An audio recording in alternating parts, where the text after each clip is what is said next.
muhibbin rahimakumullah, hadis yang ke-21 dari 40 hadis. An Abi Amrin wakila Abi Amrata Sufyan ibni Abdillah radhiyallahu anhu qala qultu ya Rasulullah kulli fil Islam qawlan la as'alu anhu ahadan ghairak qala qul amantu billah thumma istaqim, rawahu Muslim. Hadis yang ke-21 dari Abi Amr, dan dikatakan orang Abi Amrah, Sufyan bin Abdillah radhiyallahu anhu berkata, aku berkata kepada Rasulullah sallallahu alaihi wasallam, wahai Rasulullah, katakan bagiku, ajarkan kepadaku pada agama Islam akan satu perkataan, satu ajaran yang tidak aku bertanya daripadanya seseorang selain engkau. Nah, ini Sufyan bin Abdullah minta kepada Rasulullah sallallahu alaihi wasallam amalan yang cukup, yang dengan amalan itu dia tidak meminta kepada seseorang jua pun sesudah Rasulullah sallallahu alaihi wasallam. Maka Rasulullah menjawab, ujar Nabi kita, qul katakan amantu billah tsumma istaqim. Maksudnya adalah berimanlah engkau dengan Allah, kemudian istiqamah. Nah, jadi di sini Rasulullah sallallahu alaihi wasallam memberikan kepada Sufyan bin Abdullah ini akan satu amaliyah, satu amalan, yaitu beriman dengan Allah, kemudian istiqamah. Nah, para muhibbin rahimakumullah, beriman dengan Allah itu sudah kita ketahui apa yang dimaksud dengan beriman itu. Kemudian istiqamah, berpuluh-puluh macam pendapat para ulama yang menerangkan tentang pengertian istiqamah itu. Di antaranya ada pendapat yang mengatakan istiqamah itu artinya adalah dawamut ta'ah ilal maut, kekal taat sampai mati. Itu artinya istiqamah. Bi ayyan tafila awamirallah wa yajtaniba nawahiyah zahiran wa batina, qawlan wa fi'la, i'tiqadan wa maqama. Dengan bahwa menjunjung segala perintah Allah, menjauhi larangan-larangan Allah, zahir dan batin, perkataan dan perbuatan, i'tiqad dan maqam, ilal maut, sampai mati. Nah, itu disebut istiqamah ngarannya. Kita sembahyang tiap hari 5 waktu, tiap hari kita sembahyang sampai kita mati. Nah, itu ngarannya kita istiqamah di dalam sembahyang.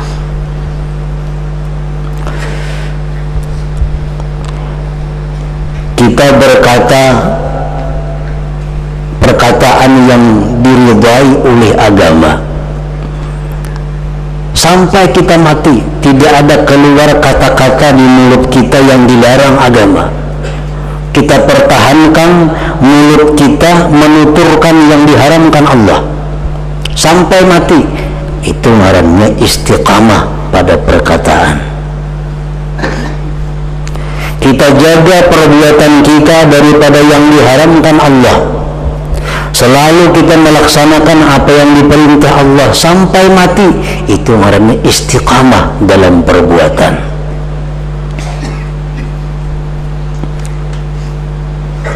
i'tikad kepada Allah tidak pernah berubah.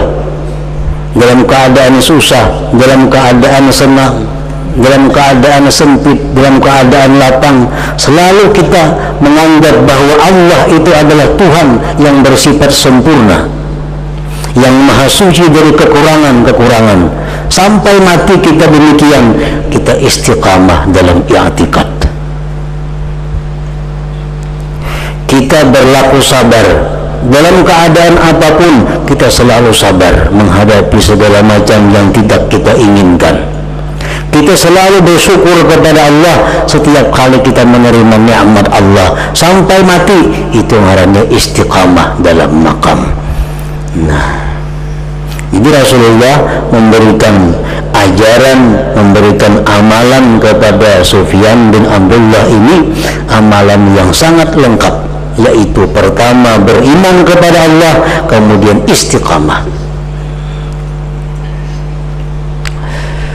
Umpamanya kita setiap malam membaca surat Yasin, tiap malam dimanapun kita berada, bila malam kita baca surah Yasin, malam baca surah sampai kita mati, ini artinya istiqamah dalam membaca surat Yasin.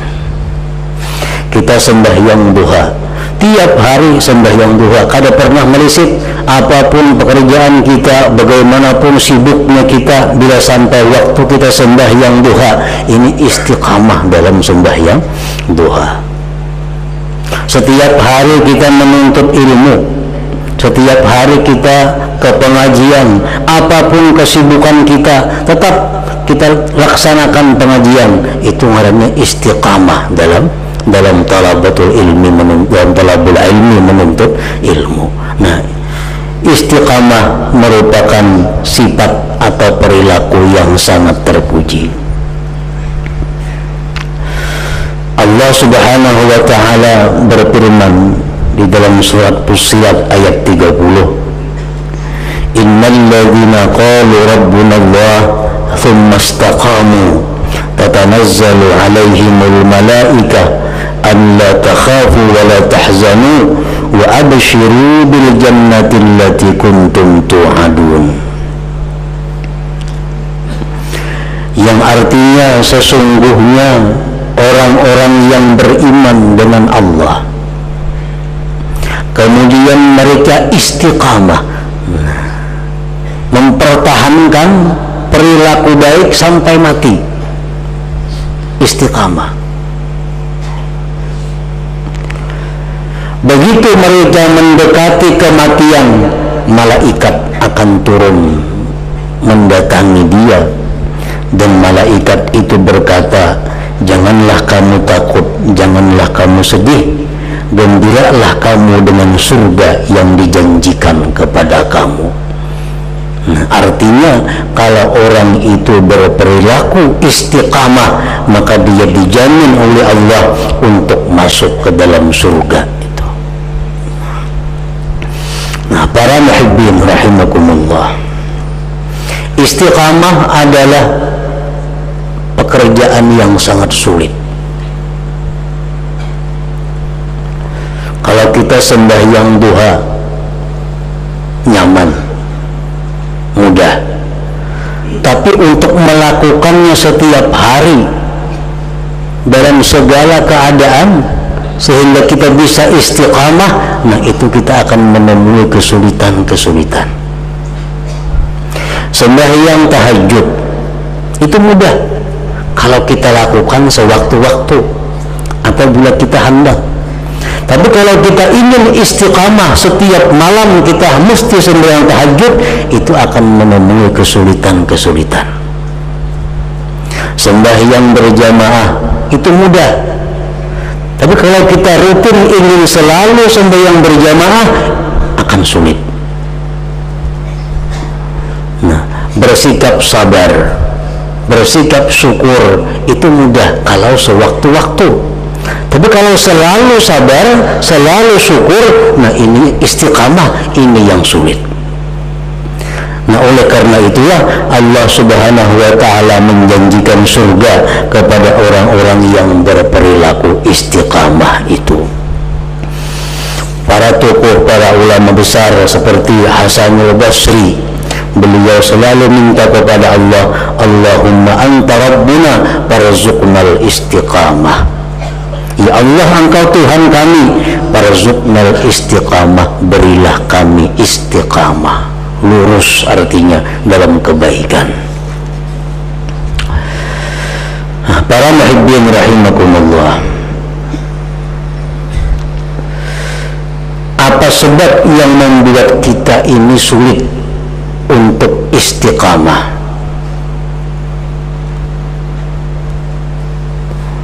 Apa sebabnya kita beribadah, beramal kebaikan itu kada bisa terus menerus, terputus-putus, bahkan kadang-kadang berhenti? Ada orang dahulu beramal, berzikir 2-3 ribu tiap malam, tapi kada rutin, kadang-kadang kawa, kadang-kadang kada, keputingannya kena bahampih, kada lagi. Nah, ada orang dahulunya rajin menuntut ilmu, akhirnya balang kambingan, akhirnya kada lagi menuntut ilmu. Nah, kenapa sebabnya terhalang dari istiqamah? Para ulama ahli suluk menjelaskan ada 4 perkara yang membuat manusia itu terhalang daripada istiqamah. Yang pertama, ad-dunia, dunia.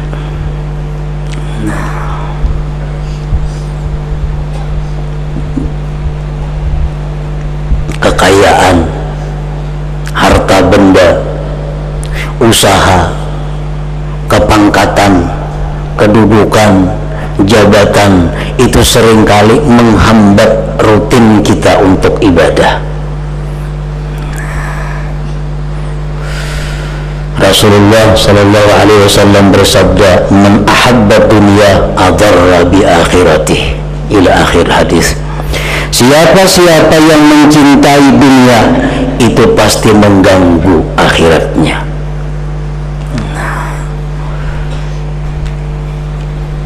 Imam Abu Hazim berkata, yasirud dunya yasghalu an katsiril akhirah. Sedikit pekerjaan dunia itu mengganggu daripada kebanyakan amal akhirat. Nah, makin banyak kita berisi usaha, makin sulit kita untuk istiqamah. Kita buka lagi usaha, tambah lagi usaha, makin ketinggalan daripada istiqamah, makin sulit untuk menjaga rutinitas beribadah kepada Allah Subhanahu wa ta'ala. Nah, jadi artinya kalau kita ingin istiqamah, kita mesti mengurangi kegiatan-kegiatan yang sifatnya duniawi, karena itu mengganggu akan lurusnya ketakwaan ibadah kita kepada Allah Subhanahu wa ta'ala. Yang kedua, al-khalqu, makhluk, manusia. Manusia ini seringkali membuat kita terhalang untuk bisa rutin beribadah. Sebagian ulama berkata, aqlil minal ma'arif fa innahu aslam lidinik wa qalbik. Kurangi kenalan-kenalan, kurangi patuhan-patuhan, lebih selamat agama engkau dan hati engkau. Makin banyak kita punya kenalan, makin banyak punya papatuhan, makin sulit kita untuk bisa istiqamah. Saya kong datang beilang, mau kita meilangi inya, kada nyaman, kada beilang. Akhirnya nangusnya kita rutin sembahyang berjamaah, luput waktunya. Nangusnya kita sembahyang duha, kada ta sembahyang duha, karena kebanyakan mengurusi manusia, mengurusi makhluk.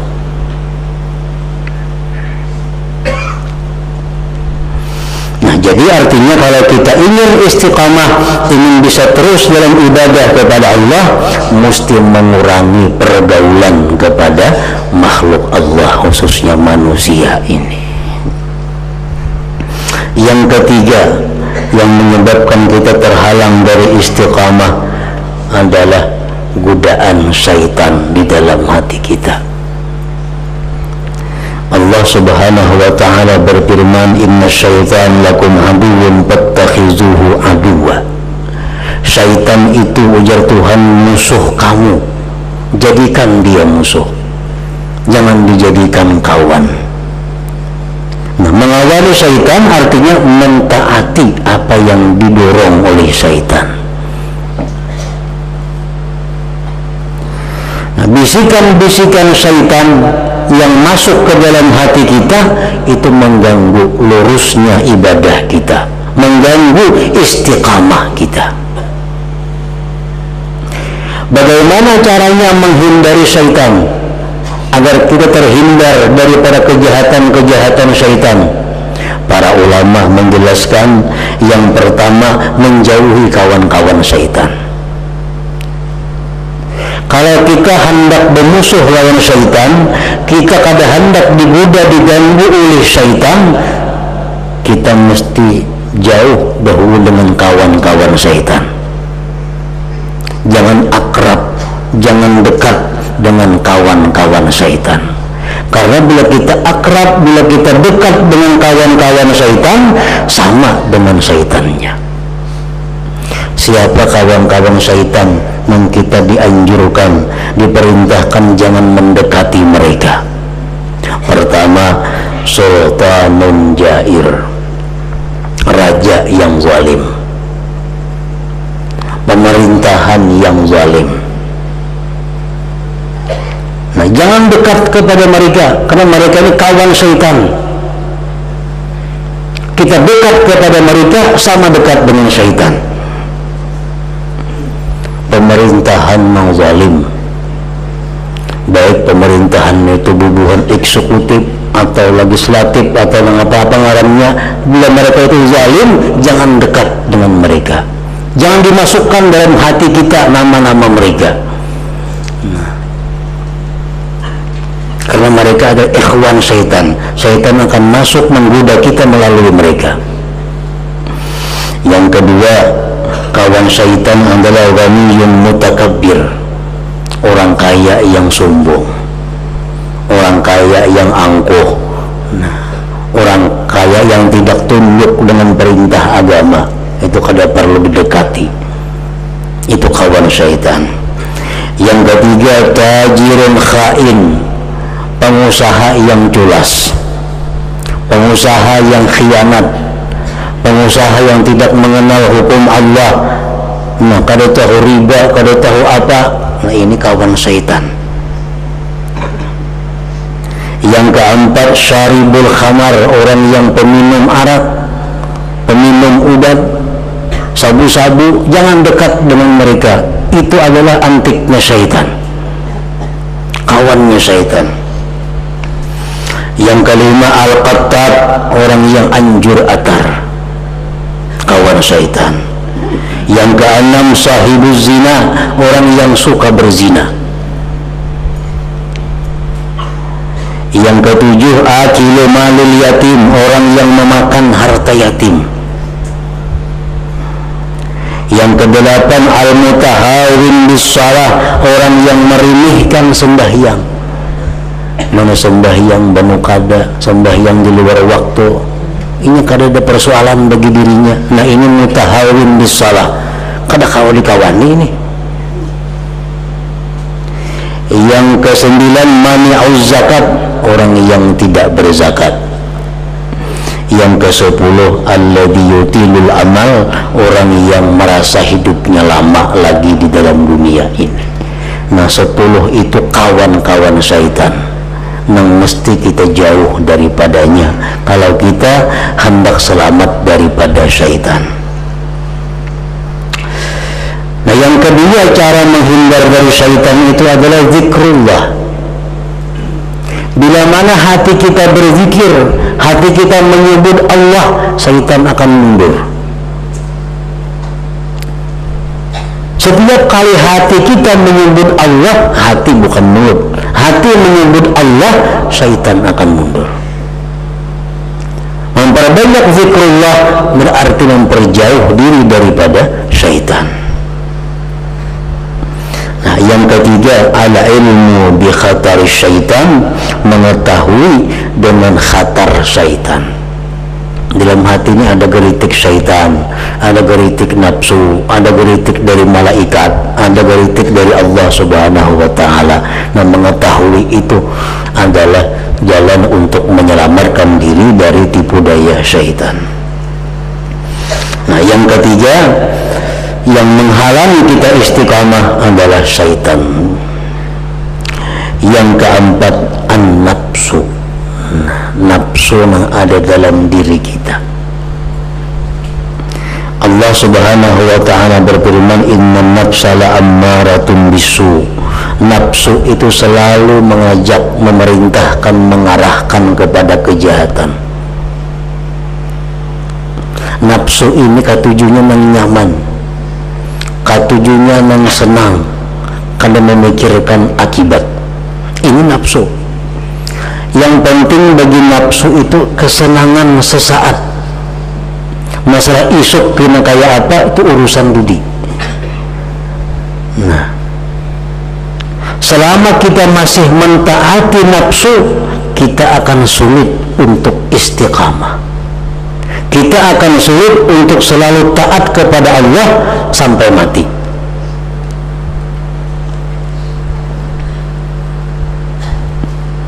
Nah, oleh karena itu para ulama mengajarkan kepada kita bahwa salah satu cara untuk menekan nafsu ini adalah hamlu asqalul ibadah alaiha, menanggungkan beban-beban ibadah atas nafsu itu. Kada kawa kada dipaksa. Kita hendak beribadah, ibadah ini sulit. Nah, itu kada kawa kada dipaksa. Paksa. Setiap ibadah yang kita senang, setiap ibadah yang kita rame, ibadah yang kita katuju, itu ibadah nafsu. Ibadah nafsu. Nah, cari ibadah-ibadah, cari amalan-amalan yang nafsu kita kada katuju melakukannya. Nah, dengan demikian nafsu dalam diri kita itu akan menjadi jinak dan patuh kepada kita. Nah, 4 perkara inilah yang dalam kenyataannya mengganggu kita untuk selalu taat kepada Allah. Kenapa kita kadang-kala aktif untuk ini ibadah, kadang-kala aktif untuk ini perbuatan taat? Mungkin karena kebanyakan urusan dunia, mungkin karena kebanyakan yang diurusi manusia, mungkin karena bisikan syaitan, mungkin karena dorongan daripada nafsu. Nah, 4 hal inilah yang membuat kita terhalang daripada bersifat berperilaku istiqamah. Padahal perilaku istiqamah itu merupakan satu tingkatan yang sangat mulia, yang sangat agung di sisi Allah Subhanahu wa ta'ala.